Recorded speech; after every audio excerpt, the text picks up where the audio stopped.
Hey everyone, welcome back to my channel. आप देख रहे हैं कि आर स्टडी क्लासेस। आज की इस वीडियो में हम पढ़ने वाले हैं क्लास 8 का हिंदी बुद्ध चरित्र का चैप्टर 3 ज्ञान प्राप्ति। चलिए शुरू करते हैं। ज्ञान प्राप्ति दर्शन परिचर्चा। शांति प्रिय अराड़मणि के आश्रम में जब राजकुमार सिद्धार्थ जो है वो प्रवेश करते हैं तो ऐसा लगता है कि जैसे उनके शरीर की आभा से सारा आश्रम जो है वो प्रकाशित हो गया हो। मुनि अराड़ जो है वो दूर से ही राजकुमार को देख लेते हैं और उच्च स्वर में कहते हैं, आइए, स्वागत है, आइए। राजकुमार जो है वो धीरे धीरे उनके पास जाते हैं। दोनों विधि पूर्वक एक दूसरे का अभिनंदन करते हैं, अभिवादन करते हैं, कुशल क्षेम पूछते हैं और फिर मृग चर्म बिछी 2 चौकियों पर दोनों बैठ जाते हैं। मुनि जो है वो राजकुमार को निहारते हुए स्नेह पूर्वक कहते हैं कि हे सोमे, मुझे पता चला कि आप सभी स्नेह बंधनों को तोड़कर घर से निकल आए हैं और आपका मन जो है सभी प्रकार से धैर्यवान है। आप ज्ञानी हैं, तभी तो राजलक्ष्मी को त्याग कर यहाँ आ गए हैं। वैसे राजा लोग भोगी हुई राजलक्ष्मी को अपनी संतान को सौंपकर ही वन में आते हैं, लेकिन आश्चर्य की बात यह है कि आप विषयों के बीच रहते हुए युवावस्था में ही लक्ष्मी को बिना भोगे ही यहाँ पर आ गए हैं और इस धर्म को जानने के लिए आप श्रेष्ठ पात्र हैं। आप ज्ञान रूपी नौका पर सवार होकर दुखी रूपी सागर को पार कीजिए। यद्यपि शिष्य को अच्छी तरह जानकर ही उचित समय पर शास्त्र ज्ञान दिया जाता है, परंतु आपकी गंभीरता और संकल्प को देखकर मैं आपकी परीक्षा नहीं लूँगा। अराड़ मुनि के जो ये शब्द होते हैं, इनको सुनकर कुमार परिवारजक अत्यंत प्रसन्न हो जाते हैं। वे बोलते हैं कि आप जैसे विरक्त की यह अनुकूलता देखकर मैं कृतार्थ हो गया हूँ। जैसे देखने की इच्छा वाला प्रकाश को यात्रा की इच्छा वाला पथ प्रदर्शक को और नदी पार जाने की इच्छा वाला नौका को देखता है, वैसे ही मैं आपको देख रहा हूँ। यदि आप उचित समझे तो मुझे जरा और मृत्यु के रोग से मुक्त होने का उपाय बताइए।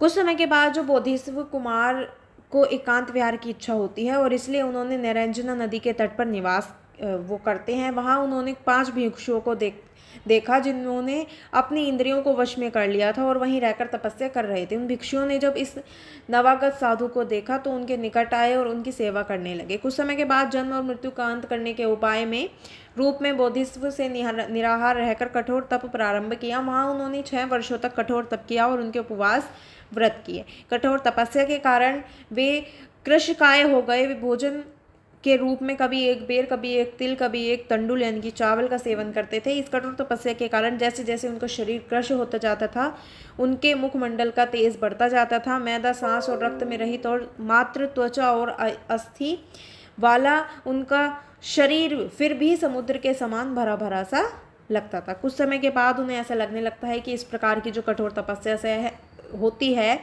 वो व्यर्थ ही शरीर को कष्ट होता है और ये तापस धर्म ना वैराग्य दे पाता है, ना बोध, ना मुक्ति। उन्हें ऐसी अनुभूति भी होती है कि दुर्बल व्यक्ति को मोक्ष नहीं मिल सकता। वे शरीर बल वृद्धि के विषय में विचार करने लग जाते हैं। उन्होंने सोचा, भूख प्यास और श्रम के से अस्वस्थ मन के द्वारा मोक्ष भला कैसे प्राप्त हो सकता है। वो सोचते हैं कि आहार तृप्ति से ही मानसिक शक्ति मिलती है और स्थिर और प्रसन्न मन ही समाधि पा सकता है। समाधि युक्त चित्त वाला व्यक्ति ही ध्यान रोग कर सकता है। ध्यान रोग के सिद्ध हो जाने के बाद साधक उस धर्म को प्राप्त करता है जिससे उसे दुर्लभ, शांत, अजर, अमर पद प्राप्त होता है। और उन्हें लगा कि मुक्ति का उपाय आहार पर ही आधारित है। उन्होंने भोजन करने की इच्छा की। उन सबके चले जाने के बाद बोधिसत्व सिद्धार्थ ने बोधि प्राप्त करने के लिए दृढ़ संकल्प किया और वे पास ही एक अश्वत्थ पीपल वृक्ष के नीचे भूमि पर आसन लगाकर बैठ गए। तभी काल नामक एक सर्प प्रकट हुआ, क्योंकि उसे ज्ञात हो चुका था कि जो मुनि है वो अवश्य ही बोधि प्राप्त करेगा और उसने पहले उनकी स्तुति की। काल सर्प ने हे मुनि, आपके चरणों से आक्रांत होकर यह पृथ्वी बार बार डोल रही है। सूर्य के समान आपकी आभा जो है वो सर्वत्र ही प्रकाशित है।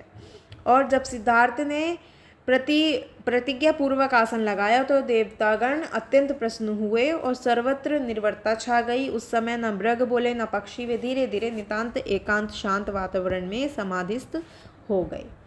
मार की पराजय। जब महामुनि सिद्धार्थ जो है वो मोक्ष प्राप्ति की प्रतिज्ञा का आसन लगाते हैं तो सारा लोग जो है वो अत्यंत ही प्रसन्न हो जाता है, परंतु सधर्म का शत्रु मार कामदेव भयभीत हो गया। उसे सामान्यतः कामदेव, चित्रायुध और पुष्पर कहा जाता है। यह काम के संचार का अधिपति है। यही मार है। उसके विश्रम, हर्ष और दर्प नाम के 3 पुत्र होते हैं और अर्ति, प्रीति और तृषा नाम की 3 कन्याएं होती हैं। उन्होंने जब अपने पिता के भयभीत देखती हैं वो, तो वो उसका कारण पूछती हैं। जो मार है वो अपने पुत्र और पुत्रियों को बताते हैं कि देखो, इस मुनि ने प्रतिज्ञा का कवच पहनकर सत्व के धनुष पर अपनी बुद्धि के बाण चढ़ा लिए हैं और यह हमारे राज्य को जीतना चाहता है। इस प्रकार वो सारी बातें उनको बताते हैं और फिर वो सारी स्थिति समझाकर मार अपने पुत्र पुत्रियों को साथ लेकर उसी अश्वत्थ वृक्ष के पास जाते हैं और वहाँ पर महामुनि जो हैं वो समाधि लेकर लगाकर विराजमान थे। उसने पहले महामुनि को ललकारा, फिर धनुष बाण हाथ में लेकर कहा, हे मृत्यु से डरने वाले क्षत्रिय, उठो, अपने क्षत्रिय धर्म का आचरण करो। मार की इस चेतावनी को जब मुनि पर कोई प्रभाव नहीं पड़ता है तो वो उससे अपने पुत्रों और जो कन्याएं होती हैं उनको आगे भेजता है और अपना बाण छोड़ देता है, परंतु इसका भी उन पर कोई प्रभाव नहीं होता है।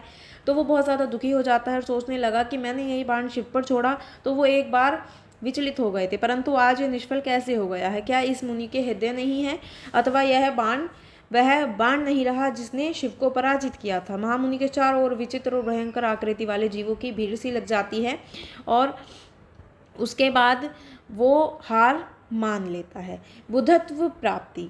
मार और मार की सेना को धैर्य से पराजित करके शाक्य मुनि ने परम तत्वों को जानने की इच्छा से ध्यान लगाया। ध्यान की समझत विधियों का पूरा अधिकार प्राप्त करने के बाद रात्रि के प्रथम पहर में उन्होंने अपने पूर्व जन्मों की परंपरा का स्मरण किया। मैं कहाँ कहाँ कब कब अवतीर्ण हुआ हूँ, इस प्रकार उन्होंने सहस्त्रों जन्मों का प्रत्यक्ष स्मरण किया।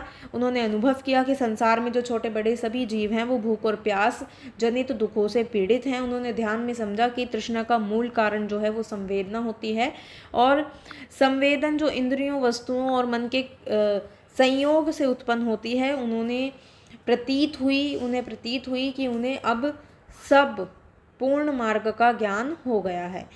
ध्यान अवस्थित होकर महात्मा बुद्ध ने जीवन मरण के कारण संबंधों को भली भांति जान लिया था, मुक्ति प्राप्त कर ली थी। तभी 2 देवता आए और उन्होंने निवेदन किया, हे भवसागर को पार करने वाले मुनि, आप इस दुखी जगत का उद्धार कीजिए। जैसे धनी धन बांटता है वैसे ही आप अपने गुण और ज्ञान को बांटिए। महात्मा बुद्ध जो हैं वो देवताओं की प्रार्थना स्वीकार कर लेते हैं और तभी अन्य दिशाओं से देवतागण आते हैं और उन्होंने महामुनि को भिक्षा पात्र देते हैं। निकट से जाने वाले एक सार्थवा के 2 श्रेष्ठियों ने भी उन्हें भिक्षा प्रदान करी थी और तब उन्होंने अराड और उद्रक का स्मरण किया, परंतु तब तक वो दिवंगत हो चुके थे। अतः उन्होंने उपदेश देने के लिए उन 5 भिक्षुओं का स्मरण किया जो उन्हें तब से भ्रष्ट मानकर छोड़कर चले गए थे। इस तरह संसार के सभी अज्ञान रूपी अंधकार को मिटाने के लिए महात्मा बुद्ध ने काशी जाने की इच्छा की। वे अपने आसन से उठे, उन्होंने अपने शरीर को इधर उधर घुमाया और बोधि वृक्ष की ओर प्रेम से देखा। यहाँ पर जो हमारा चैप्टर 3 है वो वीडियो जो है कंप्लीट होती है। वीडियो को अगर वीडियो अच्छी लगी हो तो वीडियो को लाइक, कमेंट, शेयर ज़रूर कीजिएगा। साथ ही चैनल को सब्सक्राइब कीजिए, बेल आइकन ज़रूर प्रेस कीजिए ताकि जब भी वीडियो आए आपको नोटिफिकेशन मिल जाए।